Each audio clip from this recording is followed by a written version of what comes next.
Hello, welcome to Miss Peepers Reading Corner. I'm Katrina, aka Miss Peepers, and this is Baroness T'Challa von Schnoodle. Let's talk about banned books.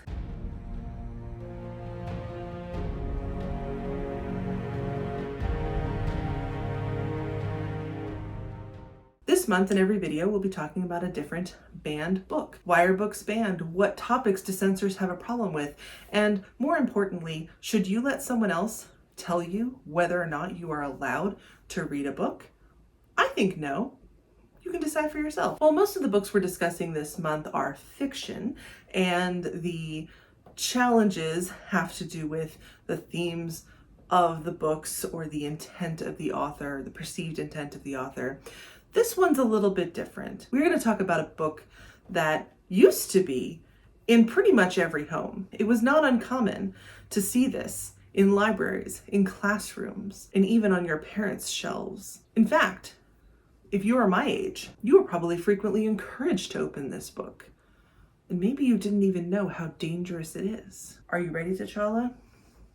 Let's show the people. That book is The Dictionary. Dun, dun, dun. Okay, we're being silly now. This is a fascinating one to me. Now, I usually start these videos by telling you what the book is about. You probably know what the dictionary is about. It's a list of words and their meanings. Dictionaries are frequently edited and re-released in newer and newer versions. This is actually an older version. This is the third college edition of the Webster New World Dictionary. This is not the edition that was banned, but I don't have the edition that was banned. But this has some pretty scary stuff in it too. I'm going to put this down because it's heavy. Now, contrary to popular belief, dictionaries do not prescribe language, but they actually reflect it. So as words change, as the way we use words changes, a dictionary will keep up with that. That's why when someone says, that's not a word, and someone else says, yes, it is, I looked it up and it's in the dictionary, that doesn't mean it's actually a proper and correct word to use. It just means that people are using it enough that it has been recorded. I'll never win that argument.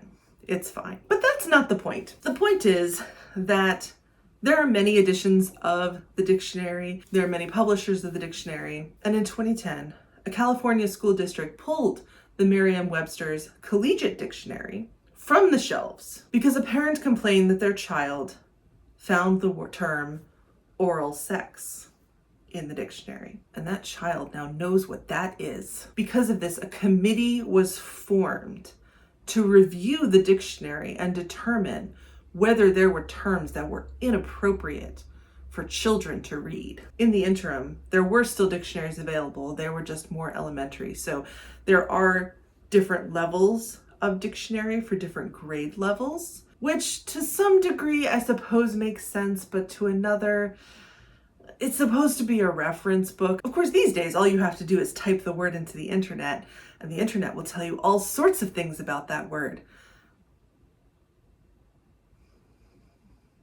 Would we really prefer that a child type the term oral sex into a search browser, then look it up in the dictionary? Is that better than the clinical definition that you would find? Well, not in this one. I looked it up. Oral sex is not in here. I feel cheated. I got a broken dictionary. Guess I'll have to look on the internet.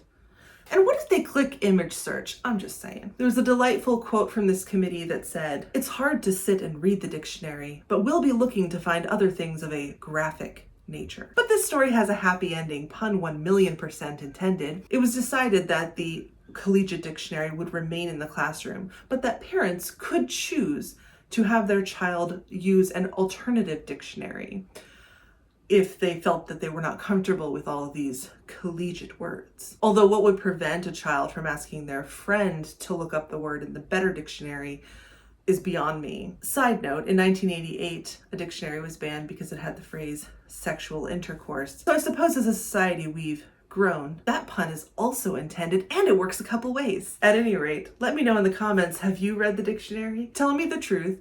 When you were a kid, did you use the dictionary specifically to look up naughty terms? I don't remember ever doing that. I don't remember doing that, but you know what? Maybe I did. But it's entirely possible that I would have come across a term in a different book that I was reading that I didn't know, looked it up and found out it was a sex thing. That's entirely possible, indeed probable. I read a lot of Stephen King in middle school. That's another discussion. Regardless, let me know what you think about being able to look up sexy terms in the dictionary. And either way, I'll see you in the next one.